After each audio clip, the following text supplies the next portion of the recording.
Olá pessoal, bem-vindos ao Encantar Criança. Sou a Darda Azevedo, musicoterapeuta, trabalho com desenvolvimento infantil. Se você ainda não é inscrito no canal, já clica ali no botãozinho de se inscrever, já dá seu like, compartilha para esse canal continuar crescendo falando de musicoterapia. Hoje nós vamos falar de um assunto muito legal, que eu acredito que em alguns momentos da vida você, musicoterapeuta, deve se perguntar: será que a minha sessão realmente está sendo boa? Está sendo eficiente? Vamos falar um pouquinho sobre isso. Simbora!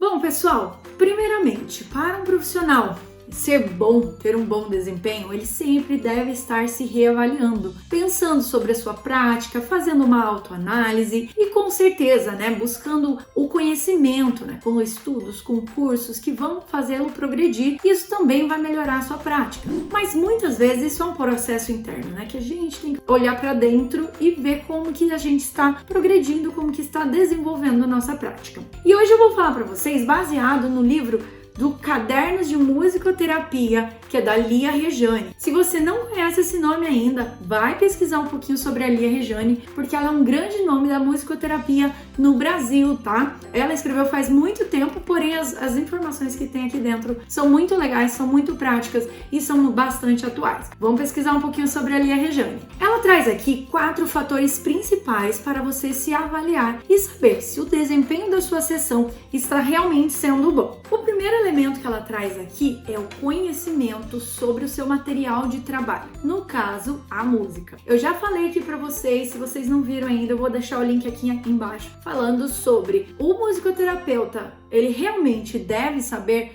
música, entender, dominar um instrumento? E a resposta é sim, ele deve. Por quê? Porque a gente trabalha com um elemento musical. Se você não domina aquele elemento musical, você não entende muito de música, não domina um instrumento pelo menos, não precisa dominar vários instrumentos, mas um que você tenha uma boa técnica, que você consiga aplicar ali de uma forma bem sensata, no momento certo, fazer aquilo que é necessário naquele momento da sessão. Então, se você não consegue usar esse elemento, como é que você vai propor a mudança através da música? Como que você vai trabalhar com a música e realmente atingir o objetivo que você quer? Então é muito importante o musicoterapeuta entender de música. Se você é apaixonado por música, quer muito trabalhar com musicoterapia e ainda não domina um instrumento, a minha dica é que você comece agora mesmo a estudar música, entender música, escolha um instrumento para você dominar também e aí depois você vai fazer a formação em musicoterapia.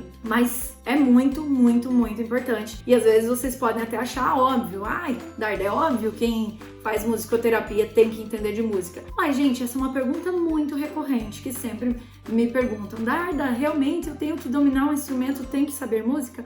E a resposta é sim. Entendeu? Segundo, e eu já falei aqui também no canal sobre esse ponto, vai estar no link abaixo, depois vocês vão dar uma olhadinha em tudo isso daí, que é o conhecimento da patologia do seu paciente. Existem ainda pessoas que pensam: não, mas se você sabe a patologia, você limita a pessoa àquela patologia. Mas, gente, se você não conhece a limitação que essa patologia traz, você vai ter dificuldades em ser assertivo com a sua proposta, Então você não vai conseguir propor algo que realmente vai fazer a mudança na vida daquele paciente. Diferentemente de olhar a pessoa lá e pensar: nossa, ela é uma patologia, a gente deve pensar na pessoa como um ser individual, único, que tem suas preferências, que tem sua forma de pensar, que tem a sua personalidade. E junto com ela tem uma patologia que a gente deve sim olhar com carinho. Essa corrente que defende que não deve conhecer a patologia, muitas vezes associa ao medo e da pessoa ficar presa ao diagnóstico. Mas não, gente, o diagnóstico pode ser libertador na vida da pessoa.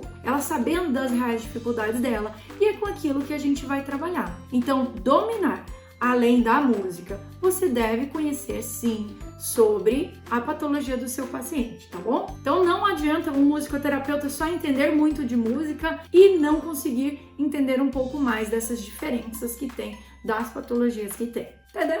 E aí, linkando com isso, o terceiro ponto que ela coloca aqui, que é conhecer a história do seu paciente. E isso tudo vem desde o nascimento, do ISO sonoro, que a gente tanto fala na musicoterapia, né? Então você aqui já vem vinculado um pouco com essa patologia também, das dificuldades que ele já viveu, daquilo que ele já experimentou. Então é muito importante você, além de conhecer isso, né, conhecer a patologia do seu paciente, conhecer também a história dele, o histórico que ele tem, o tratamento que ele já passou até agora, né? Então conhecer um pouquinho mais dessa história do seu paciente vai dizer o quão bom está sendo o seu desempenho em sessão. Então busque conhecer um pouquinho mais desse seu paciente, quem é a pessoa que está ali com você. Independente se é uma criança, se é um adulto, se tem um transtorno mental, se tem uma deficiência física, se é um idoso, tá bom? Então analise tudo isso do seu paciente para te ajudar na sua prática. E por último, a gente fala aqui sobre o autoconhecimento e a sensibilidade, que eu até comecei falando no vídeo para vocês. E eu tenho um vídeo aqui no canal também sobre o feeling terapêutico,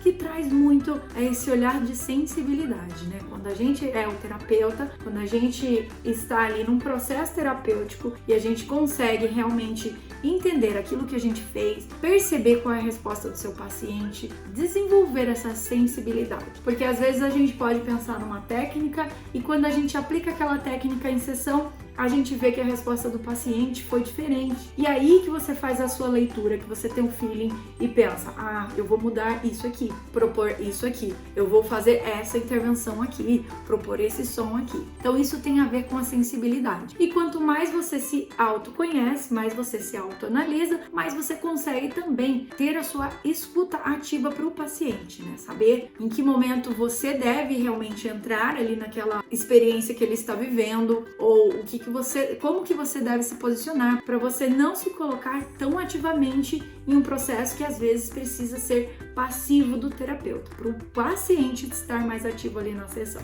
Entenderam? Ficou muito difícil de entender? Se quiserem saber mais, gente, tem esse livro maravilhoso aqui da Lia Regiane. Depois dá uma olhadinha lá, tá bom? Agora eu quero saber de vocês. E aí, vocês têm tido bons desempenhos em sessão? Têm se sentido seguros em sessão? Me mandem aqui nos comentários que eu quero saber um pouquinho mais de vocês. Obrigada por ter visto até aqui. Grandes beijos e até a próxima. Tchau, tchau!